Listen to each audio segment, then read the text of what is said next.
Friend, स्वागत है आपका हमारे यूट्यूब चैनल में। तो फ्रेंड, जैसा आपसे बोला गया था कि आपको सबसे पहले ईवीएस के नोट्स प्रोवाइड कराए जाएंगे, तो उसी के रिगार्डिंग हम आपके लिए वीडियो लेकर आए हैं। हम सबसे पहले क्लास 4th को पढ़ेंगे। इसके सारे चैप्टरों को पढ़ने के बाद हम क्लास 5 को पढ़ेंगे और 5 को कंप्लीट करने के बाद हम क्लास 3rd को पढ़ेंगे। तो इसमें देखिए, जो क्लास 4 है इसमें आपको 2 वीडियो दी जाएंगी और 2 वीडियो में सारी क्लास 4th कंप्लीट हो जाएगी। ऐसे ही क्लास 5 जो है उसकी भी 2 वीडियो दी जाएंगी, दोनों वीडियो में क्लास 5 कंप्लीट हो जाएगी। और क्लास 3rd जो है उसमें से थोड़ा कम आता है, 4 और 5 में से थोड़ा ज़्यादा आता है। जो क्लास 3rd है उसकी आपको 1 वीडियो दी जाएगी। तो क्लास 5 क्लासों में आपका सारा 15 नंबर का जो ईवीएस का कंटेंट आता है वो सारा कंप्लीट हो जाएगा। इसके बाद जो इसके प्रीवियस पेपर हुए हैं, जो ईवीएस से रिलेटेड जो भी प्रीवियस पेपर हैं और जो भी कंटेंट से रिलेटेड क्वेश्चन आए हैं उनमें वो सारे क्वेश्चन, जैसे वो क्वेश्चन आए हैं वो सारे क्वेश्चन आपको प्रोवाइड कराए जाएंगे। ठीक है, हम इसी चैनल पर सॉल्व करेंगे, उनको डिस्कस करेंगे।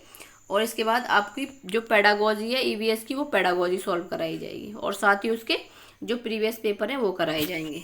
और अगर आपको ये वीडियो मतलब ये पीडीएफ चाहिए तो मैं आपको बता दूंगी ये पीडीएफ आपको कहाँ से मिलेगी। आप चाहो तो इसका प्रिंट निकलवा के भी पढ़ सकते हो। तो चलिए स्टार्ट करते हैं हम अपनी आज की वीडियो को। हम सबसे पहले पढ़ेंगे क्लास 4th को। क्लास 4th के चैप्टर 1 को पढ़ेंगे और जिसका नाम है चलो चलें स्कूल। तो देखिए इसमें क्या है। इसमें सबसे पहले असम के बारे में बताया गया है। बांसों से पुल बनाए जाते हैं। अधिक बारिश के कारण इतनी बारिश होती है कि घुटनों तक पानी भर जाता है। ठीक है, तो आपको असम के बारे में क्या पॉइंट नोट करना है कि बांसों से पुल बनाए जाते हैं। ये तो जेन्युइन है कि अधिक बारिश होती है इसलिए बांसों से पुल बनाए जाते हैं और बारिश होगी तो घुटनों तक भी पानी भर सकता है। ठीक है, तो अगर आप जैसे बहुत से बच्चे ऐसे भी हैं कि जो इसका प्रिंट नहीं निकलवा सकते, या तो आप फ़ोन से ही पढ़ लो। अगर आप फ़ोन से नहीं पढ़ना चाहते तो जो ये पॉइंट है ना, आप इनको नोट कर लो। जैसे असम है तो आपको पता चल जाएगा कि अधिक बारिश होती है और बांसों के पुल बनाए जाते हैं। बस ये लिख लो, बांसों के पुल बनाए जाते हैं। तो पुल क्यों बनाए जाते हैं? क्योंकि अधिक बारिश होती है और अधिक बारिश होगी तो जेन्युइन घुटनों तक पानी भर ही जाएगा। ठीक है, तो ऐसे आप जो पॉइंट है अपनी माइंड मतलब याद करने के लिए कुछ कुछ पॉइंट लिख सकते हो। इसके बाद इसके बाद अगला लद्दाख।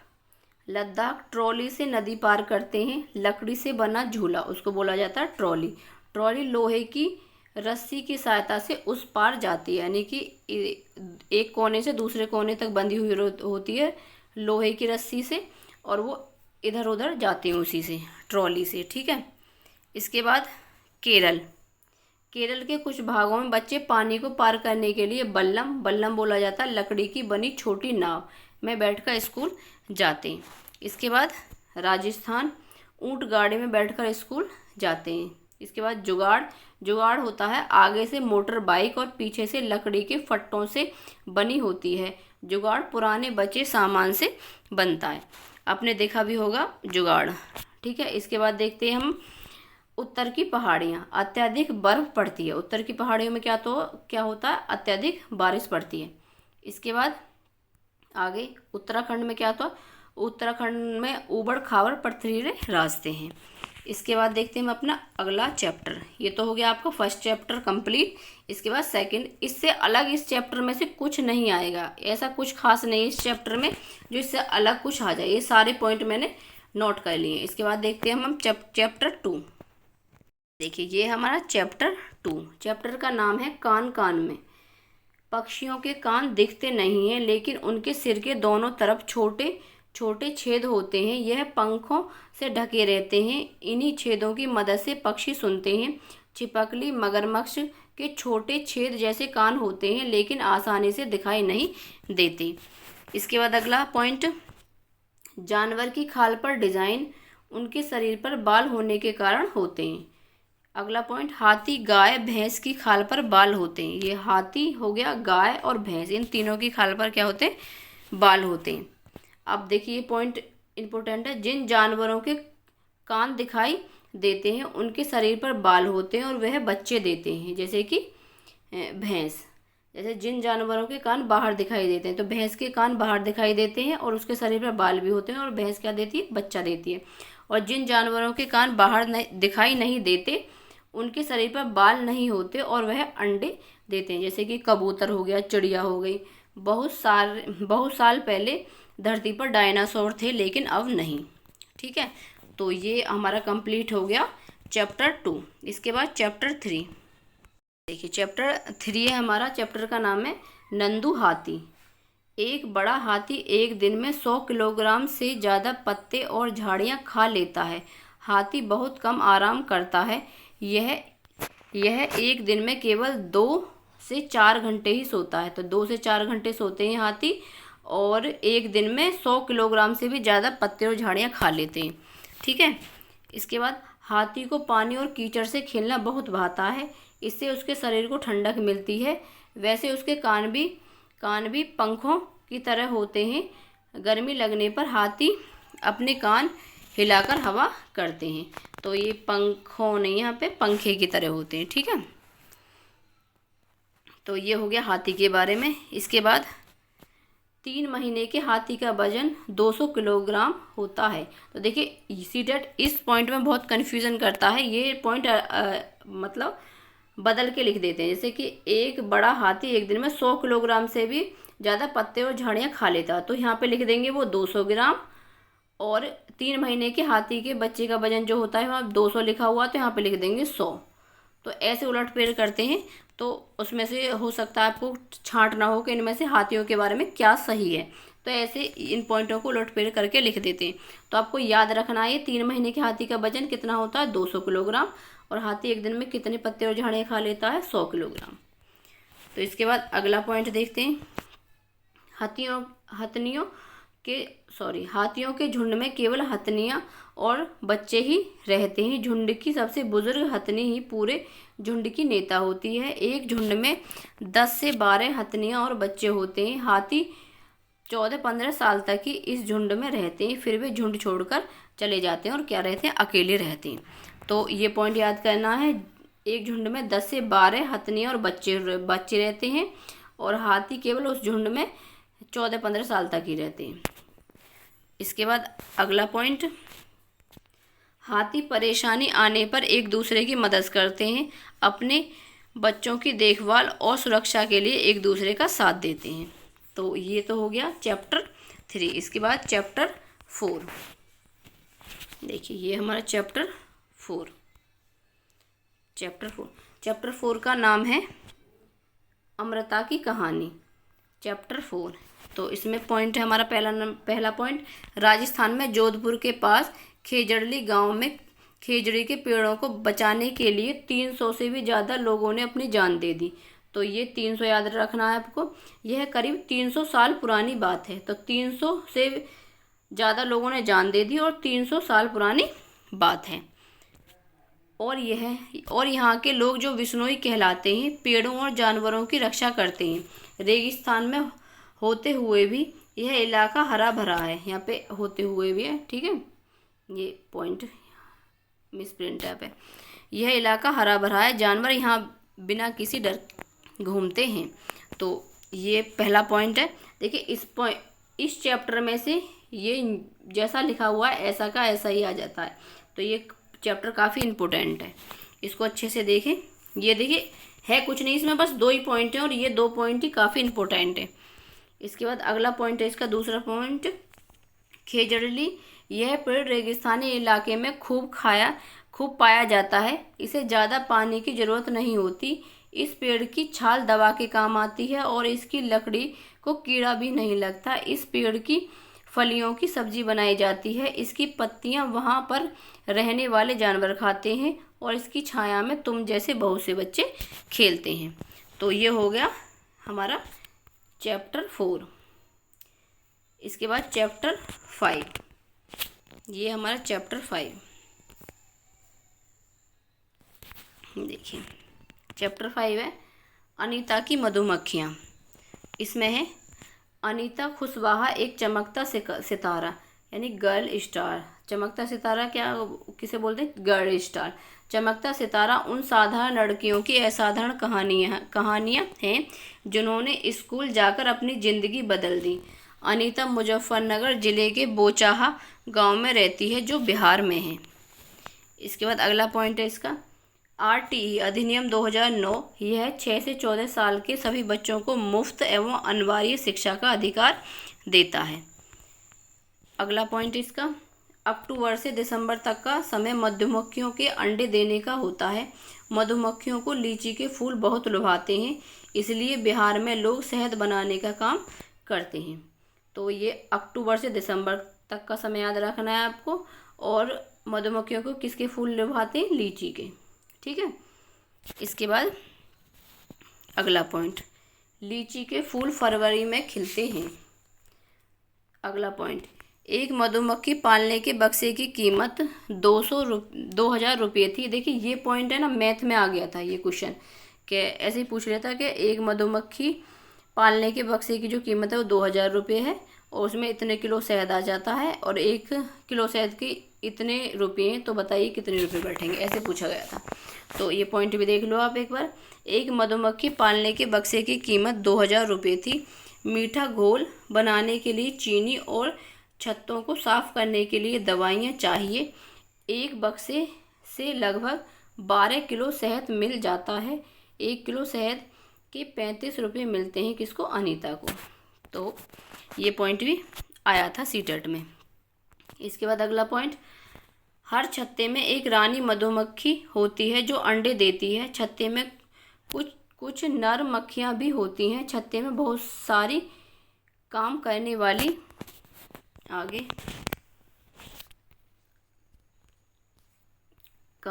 वाली मक्खियाँ भी होती हैं। यह दिन भर काम करने वाली मक्खियाँ शहद के लिए फूलों का रस ढूंढती हैं। जब किसी मक्खी को रस मिल जाता है तो वह एक तरह का नाच करती है। उससे दूसरी मक्खियों को पता चल जाता है कि रस कहाँ है। वे रस से शहद बनाती हैं। छत्ता बनाने का काम भी इन्हीं का होता है, किनका? काम करने वाली मक्खियों का। और बच्चों को पालना भी। यह न तो छत्ता बने और न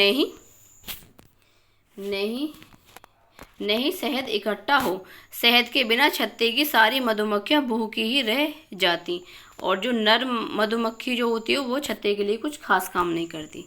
ठीक है।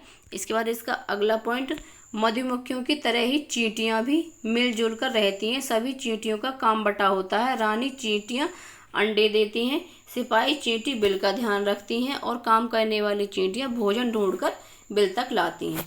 और दीमक और ततैया भी इसी तरह समूह में रहते हैं। ये क्वेश्चन भी आया था कि मतलब मधुमक्खियों की तरह और कौन झुंड में रहता है? तो चींटियां रहती हैं, दीमक और ततैया। ठीक है।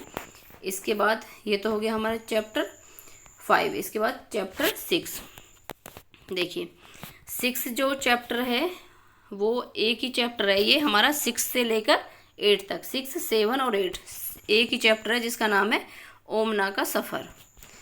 तो इसमें सबसे पहला पॉइंट है हमारा, गांधीधाम अहमदाबाद और वलसाड गुजरात में है और कोझिकोड केरल में। अगला पॉइंट है हमारा गोवा के बारे में है। चारों तरफ हरियाली है। मैदान की लाल मिट्टी में उगे छोटे छोटे पौधे और पौधों से ढकी पहाड़ियाँ बहुत ही सुंदर लग रही हैं। कभी कभी छोटे तालाब दिखाई पड़ते हैं। बहुत दूर पहाड़ियों के बीच पानी दिखाई दे रहा है। हवा ठंडी है। अहमदाबाद में गर्म होती है। ठीक है। तो गोवा की हवा कैसी? ठंडी। ये आप पढ़ सकते हो। देखिए ये पॉइंट काफ़ी इम्पोर्टेंट है।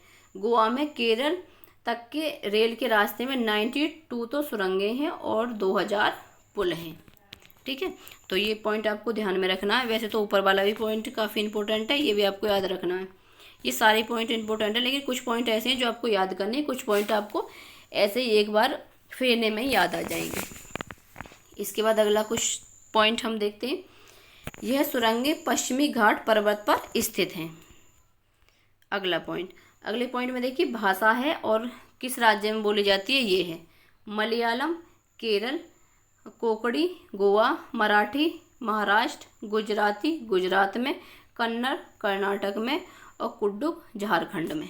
तो ये हो गई कुछ बोलियाँ। बोलियों में इनसे अलग कोई बोली नहीं आएगी, बस आपको यही बोली याद रख करनी है, ठीक है। इसके बाद अगला पॉइंट, मलयालम में मलियम्मा माँ की बड़ी बहन को और अम्मू माँ अपनी माँ, ठीक है, अपनी माँ की माँ को कहते हैं, यानी कि नानी को कहते हैं, ठीक है। ये पॉइंट आपको याद करने। इसके बाद अगला पॉइंट है हमारा, ये रहा अगला पॉइंट, केरल के कई भागों में एक जगह से दूसरी जगह जाने के लिए फेरी होती नाव और अन्य तरह की नावों का इस्तेमाल होता है। इसके बाद अगला point, railway time table, train किस समय स्टेशन पर पहुंचेगी। जो रेलवे टाइम टेबल उसमें क्या रहता है, ट्रेन किस समय स्टेशन पर पहुंचेगी, किस समय स्टेशन छोड़ेगी, कितनी दूरी तय करेगी आदि सब लिखा होता है। हम किसी भी रेलवे स्टेशन से रेलवे टाइम टेबल खरीद सकते हैं। तो ये तो जेन्युइन है, आप सबको पता होगा ये, ठीक है। इसके बाद अगला पॉइंट है, मडगांव गोवा राज्य में स्थित है। तो ये हो गया हमारा 6 से लेके 8 चैप्टर कंप्लीट। इसके बाद अगला चैप्टर है हमारा चैप्टर नंबर 9, बदलते परिवार, ठीक है। ये हमारा चैप्टर नंबर 9। बदलाव जिंदगी का हिस्सा है, इन बदलावों का बच्चों पर गहरा असर हो सकता है, इसलिए यह आवश्यक है कि इस चर्चा को संवेदनशीलता से करें। तो ये तो आपको जेन्युइन ये पता ही होगा, इसमें कोई ऐसा नहीं जो आपको याद करना पड़े। इसके बाद अगला पॉइंट है, बहुत सी ऐसी लड़कियां हैं जिनकी शादी 18 साल की आयु से पहले ही कर दी जाती है। इनमें से बहुत सी लड़कियों को तो स्कूल भी छोड़ना पड़ता है। रंगारेड्डी जिले की सुशीला के समान ऐसी बहुत सी लड़कियों की सच्ची कहानियां हैं जिन्होंने फिर से स्कूल जाना शुरू कर दिया। सुशीला को आगे बढ़ने के लिए पंचायत की तरफ से भी मदद मिली। पंचायत का कहना था कि बच्चों के लिए खेलना और पढ़ना बहुत ज़रूरी है, उनकी बचपन में ही शादी नहीं करनी चाहिए। आंध्र प्रदेश में लोगों का एक ऐसा विशेष कैंप लगता है। इस कैंप द्वारा कम उम्र की शादीशुदा लड़कियों को फिर से स्कूल भेजने में मदद की जाती है। तो ये हो गया हमारा चैप्टर 9। इसके बाद अगला चैप्टर नंबर 10। देखिए ये हमारा चैप्टर नंबर 10, इसका नाम है हुत्तुतु। कबड्डी को चेड़ू गुड़ू, हुत्तुतु, हा डू डू, छू किट किट, कबड्डी आदि नामों से जाना जाता है। इसके बाद अगला पॉइंट इसका, कई बार बच्चों को खेलों में लिंग, जाति और वर्ग के आधार पर भेदभाव दिखाई देते हैं। आपने भी देखा होगा कि जो लड़की है उसे बोला जाता है तुम्हें ये खेल नहीं खेलने, तो क्योंकि तुम लड़की हो, और जाति के आधार पर भेदभाव किए जाते हैं, तो ये गलत बात है। इसके बाद अगला पॉइंट, कर्णम मलेश्वरी, यह एक वेट लिफ्टर है, यह आंध्र प्रदेश की रहने वाली हैं। ये आपको याद करना है, कर्णम मलेश्वरी कहाँ की है, आंध्र प्रदेश की। और ये कौन है, वेट लिफ्टर हैं। इनके पापा पुलिस में हवलदार हैं। जब यह 12 साल की थी तभी से वजन उठाने का अभ्यास करने लगी थी। अब वे एक बार में 130 किलोग्राम तक वजन उठा लेती हैं। इसी तरह से पॉइंट आया था कि जो कर्णम मलेश्वरी हो कितने किलोग्राम तक वजन उठा लेती हैं, तो 130 किलोग्राम तक, ठीक है। और ये भी आता है कहाँ की है, आंध्र प्रदेश की। और ये कौन है, एक वेट लिफ्टर है। इसके बाद अगला, कर्णम ने भारत के बाहर 29 मेडल जीते हैं। इनकी 4 बहनें भी रोज वजन उठाने का अभ्यास करती हैं। इसके बाद अगला पॉइंट, तीनों बहनों की कहानी। इन तीनों बहनों का नाम क्या है, ज्वाला, लीला और हीरा। माँ और मामा ने पाला, तीनों कबड्डी खेलती। मामा से यह शौक पड़ा। हीरा कबड्डी की कोच भी बनी, उन्होंने कबड्डी का किला बनाया जो आज भी चल रहा है। तो आप इसमें मत जोड़ देना इस पॉइंट को। ये 4 बहन इनकी अलग थी कर्णम मलेश्वरी की, और ये 3 बहन अलग हैं, ठीक है। ये कबड्डी खेलती थी और ये वजन उठाने का अभ्यास करती हैं। इसके बाद अगला चैप्टर है हमारा चैप्टर नंबर 11। देखिए ये चैप्टर भी काफ़ी इम्पोर्टेंट है, इसको भी आपको ध्यान से पढ़ना है। ये चैप्टर, फुलवारी, उत्तराखंड में पहाड़ियों के बीच में एक ऐसी जगह है जहाँ फूल ही फूल नज़र आते हैं। यह फूलों की घाटी कहलाती है। तो सीधा ये क्वेश्चन पूछा गया था कि फूलों की घाटी कहाँ है, तो फूलों की घाटी है उत्तराखंड में। आगे, कहीं झाड़ियों में लगे लाल फूल नज़र आते हैं तो कहीं पत्थरों के बीच सफ़ेद फूल झांकते हुए मिलते हैं। पीले पीले फूलों के लंबे चौड़े कालीन जैसे मैदान भी हैं और कहीं कहीं अचानक घास के बीच छोटे छोटे तारों जैसे नीले फूल दिखाई देते हैं। यह सब सपने जैसा लगता है। इस घाटी में भी इतने सारे फूल साल के कुछ ही हफ्तों के लिए खिलते हैं। ठीक है, ये तो हो गया उत्तराखंड में जो फूलों की घाटी है उसके बारे में। अगला है मधुबनी डिज़ाइन। ये इसी चैप्टर में है, मधुबनी डिज़ाइन। यह चित्रकला बहुत पुरानी है। इस चित्रकला का नाम मधुबनी क्यों पड़ा? बिहार में मधुबनी नाम का एक जिला है। त्योहारों और खुशी के मौके पर वहाँ घर की दीवारों पर और आंगन में इस तरह के चित्र बनाए जाते हैं। यह चित्र पिसे हुए चावल के घोल में रंग मिलाकर बनाए जाते हैं। यह रंग भी खास तरह के होते हैं। इन्हें बनाने के लिए नील, हल्दी, फूल, पेड़ों के रंग आदि को इस्तेमाल में लाया जाता है। चित्र में जो चित्र बनाए जाते हैं उनमें इंसान, जानवर, पेड़ और फूल, पंछी और मछलियाँ और अन्य कई जीव जंतु साथ में बनाए जाते हैं। तो ये वहाँ पे मधुबनी है। मधुबनी डिज़ाइन कहाँ बनाई जाती है? बिहार में बनाई जाती है। और इसमें त्योहार और खुशी के अवसर पर दीवारों और आंगन में ये चित्र बनाए जाते हैं। जो पिसे हुए चावल के घोल में रंग मिलाकर बनाए जाते हैं। और जो ये रंग होते हैं ये भी खास तरह के होते हैं, जो नील, हल्दी और फूल पेड़ों के रंग से बनाए जाते हैं। और इसमें देखिए जो चित्र बनाए जाते हैं वो ये चित्र हैं। इंसान का बनाया जाता है, जानवर का, पेड़, फूल, पंछी और मछलियाँ। तो ये मधुबनी डिज़ाइन के बारे में आपको लर्न करना है। ये काफ़ी इंपॉर्टेंट क्वेश्चन है, इग्नोर मत करना इसको। इसके बाद अगला पॉइंट है हमारा, फूल खाए भी जाते हैं। उत्तर प्रदेश में फूलों की सब्जी बनाई जाती है, जैसे कचनार, केले के फूलों के पकोड़े बनाए जाते हैं। जैसे केरल में केले के फूलों की सब्जी बनाई जाती है। तो ये भी यहाँ पे पूछा गया था, ये एक पॉइंट। इसके बाद हम देखते हैं अपना अगला पॉइंट। देखिए अगला पॉइंट है, महाराष्ट्र में सहजन के फूलों के पकोड़े बनते हैं।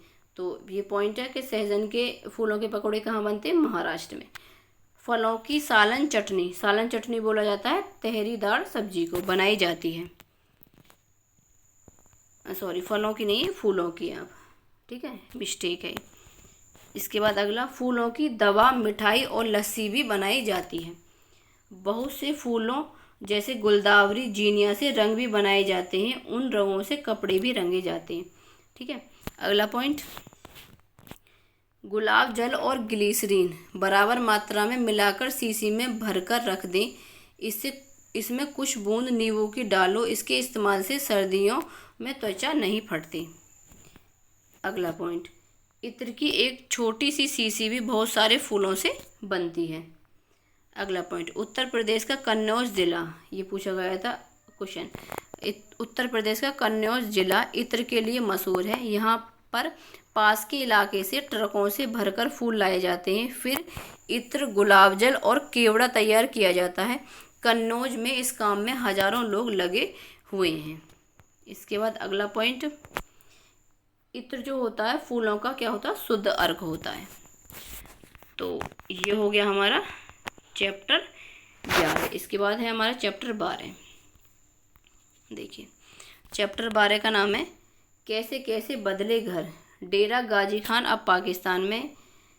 ये पॉइंट इतना इम्पोर्टेंट नहीं है, लेकिन ये देखिए, मिट्टी पर गोबर से लिपाई करने से मिट्टी में कीड़ा नहीं लगता। ठीक है, लकड़ी को दीमक ने लग जाए इसके लिए नीम और कीकर की लकड़ियाँ इस फ्रेम में बिछा दी जाती हैं। कौन सी फ्रेम में? जो आप देखते हो छप्पर जो बनाया जाता है गाँव में, जिसमें गाय भैंसों को रखा जाता है, तो उसमें। ठीक है, ये उस फ्रेम की बात हो रही है। ठीक है, जो उसका फ्रेम तैयार करते हैं। इसके बाद अगला पॉइंट, सोहना गांव हरियाणा में है और सोमनाथ से दिल्ली के रास्ते में गुरुग्राम शहर पड़ता है। इसके बाद अगला पॉइंट का ये चैप्टर आ गया। अगला चैप्टर नंबर 13, पहाड़ों से समुद्र तक। इसमें कुछ खास नहीं है। बहुत सारी चीज़ें पानी में आसानी से घुल जाती हैं। इनमें से कोई चीज़ हमारे लिए हानिकारक हो सकती है। जो पानी में घुली हुई चीज़ होती है वो हमारे लिए हानिकारक होती है, और जिसका हमें पता ही नहीं चलता कि पानी में घुला हुआ है या नहीं कुछ। इसलिए पानी को पीने से पहले उसे साफ़ करना ज़रूरी है। पानी को साफ़ करने का सबसे अच्छा तरीका क्या है? उसे उबालना। आपको ये पॉइंट याद करना है कि पानी को साफ़ करने का सबसे अच्छा तरीका क्या है? उसे उबालना, उबाल कर और उसे जब पीना। ठीक है। इसके बाद अगला चैप्टर है हमारा चैप्टर नंबर 14। देखिए, इसका नाम है बसपा का खेत। पहला पॉइंट, वेल बनेगा कर्नाटक में है। खुट्टी की मदद से खेत की मिट्टी को नरम किया जाता है। जुलाई के महीने में प्याज की फसल उगाने की तैयारी की जाती है। 20 दिन में प्याज के छोटे छोटे पौधे निकल आते हैं और साथ ही खरपतवार निकल आती है। अगला पॉइंट, खरपतवार जो छोटे छोटे पौधे अपने आप ही उगाते हैं। खरपतवार क्या होती है? जो आपने देखा होगा खेतों में छोटे छोटे पौधे उग आते हैं, वो अपने आप ही उगाते हैं, तो उसे बोला जाता है खरपतवार। ये खेतों के लिए हानिकारक होती है क्योंकि ये सारी खाद को ले लेती है। इसके बाद अगला पॉइंट, प्याज के तैयार पौधों को निकालना। प्याज की फसल में यह काम सबसे अधिक ज़रूरी है। समय से प्याज नहीं निकाले तो सारे प्याज ज़मीन के नीचे ही सड़ जाएंगे। इसके बाद अगला पॉइंट है हमारा इलेंगे। इलेंगे बोलता है दरांत को। दरांत की मदद से प्याज को पौधों से अलग किया जाता है। दरांत जो गांव वाले वो जानते होंगे, इसे ये साग काटने के काम आता है। बाकी और सारी सब्जी भी काटने के काम आता है। पहले यूज़ करती थी इसका, लेकिन अब कोई यूज़ नहीं करता, अब सब चाकू का यूज़ करते हैं। इसके बाद अगला चैप्टर है हमारा चैप्टर नंबर 15। इसका नाम है मंडी से घर तक। इस चैप्टर में कुछ भी ऐसा खास नहीं है और ना कभी इस चैप्टर से कुछ पूछा गया। इसके बाद हम चलते हैं अपने अगले चैप्टर की तरफ, चैप्टर नंबर 16। देखिए, ये है हमारा चैप्टर नंबर 16 और सबसे इम्पोर्टेंट चैप्टर यही है। ठीक है, इससे काफ़ी सारे क्वेश्चन पूछे जाते हैं और हर बार इससे 1 से 2 क्वेश्चन आपको देखने को मिलेंगे। चूँ चूँ करती आई चिड़िया, इसका चैप्टर का नाम है ये। इसके बाद अगला इसका पॉइंट है, पहला पॉइंट, गिज्जू भाई बधेला गुजरात में रहते थे। वह बच्चों के लिए मज़ेदार किस्से, कहानियाँ और पत्र लिखते थे। उनके द्वारा लिखे पत्र बच्चों को मज़ेदार लगते थे। तो गिज्जू भाई बधेला कहाँ रहते थे? गुजरात में, और पत्र लिखते थे, किस्से कहानियाँ जो बच्चों को मज़ेदार लगती थी। इसके बाद इसका अगला पॉइंट है इसका कलचड़ी। कलचड़ी बोला जाता है इंडियन रॉबिन को। पत्थरों के बीच खाली जगह में अंडे देती है और घोंसला घास से बना होता है और इसके ऊपर पौधों की नाजुक टहनियाँ, जड़ें, ऊन, बाल सब बिछा होता है। कलचड़ी के बच्चों को आरामदायक घर और बिस्तर चाहिए। कलचड़ी कौए जैसी नहीं है। कौए के घोंसले में तो लोहे के तार और लकड़ियों की शाखा जैसी चीज़ें भी होती हैं। कलचड़ी के बच्चे की चोंच अंदर से लाल और छोटे छोटे कीड़े खाते हैं। तो कलचड़ी के बच्चे छोटे छोटे कीड़े खाते हैं, चोंच उनकी अंदर से लाल होती है और आरामदायक इनको बिस्तर पसंद है। और इसके घोंसले में क्या होता है? टहनियाँ होती हैं, ऊन, जड़ें और बाल। और ये कौए जैसी नहीं है। कौआ का जो घोंसला होता है उसमें तो तार भी होते हैं और लकड़ियों की शाखाएँ भी होती हैं। ठीक है, तो ये हो गया इंडियन रॉबिन के बारे में पॉइंट। इसके बाद अगला पॉइंट है हमारा कोयल। कोयल बहुत मीठा गाती है। यह अपना घोंसला नहीं बनाती, वह कौए के घोंसले में अंडे दे देती है। कौआ अपने अंडों के साथ साथ कोयल के अंडे को भी सेता है। तो कोयल सिर्फ गाती है, बाकी काम कुछ नहीं करती। ऐसे याद कर सकते हो आप, कोयल गाती है, काम कुछ नहीं करती, उसके अंडे को भी कौआ सेता है। ठीक है, अगला पॉइंट, कौआ पेड़ की सबसे ऊंची डाल पर घोंसला बनाता है। देखिए, कौआ बहुत ही शातिर होता है और वो पेड़ की सबसे ऊंची डाल पर, ऐसे याद कर सकते हो, बहुत ही तेज होता है। सब पक्षियों में सबसे तेज कौआ होता है और सबसे ऊंची डाल पर भी वही अपना घोंसला बनाता है। और फाक्सता केकट्स के कांटों के बीच या मेहंदी की मेड़ में, ये पॉइंट याद करना आपको इम्पोर्टेंट है। गौरैया आमतौर पर घर में या आसपास दिखाई देती है, वह कहीं भी घोंसला बना लेती है। ठीक है, ये घोंसला है, यहाँ पे बना लेती है। अलमारी के ऊपर, आईने के पीछे, घर की दीवारों के आले में और कबूतर भी इसी टाइप का करता है। कबूतर भी ऐसे ही अपना, देखिए, ऐसे ही अपना घोंसला बनाता है। पुराने मकान और खंडरों में बसंत गौरी जो गर्मियों में टुक टुक करती रहती है, पेड़ के तने में गहरा छेद बनाकर उसमें अंडे रखती है। इसके बाद अगला पॉइंट, दर्जन चिड़िया का तो जैसा नाम वैसा काम, वह अपनी नुकीली चोंच से पत्तों को सी लेती है। तो इस पॉइंट को तो आपको दिक्कत नहीं होगी क्योंकि इसका दर्जी से आप याद कर सकते हो। तो इसका नाम है दर्जन चिड़िया का तो जैसा नाम वैसा काम, वह अपनी चोंच से पत्तों को सिल लेती है और उसके बीच में बनी थैली को अंडे देने के लिए तैयार करती है। यही है उसका घोंसला। ठीक है, तो ये घोंसला है। अगला पॉइंट, शक्करखोरा किसी छोटे पेड़ या झाड़ी की डाल में अपना लटकता घोंसला बनाते हैं। घोंसले में बाल, बारीक घास, पतली टहनियाँ, सूखे पत्ते, रुई, पेड़ की छाल के टुकड़े और कपड़ों के छींथड़े होते हैं।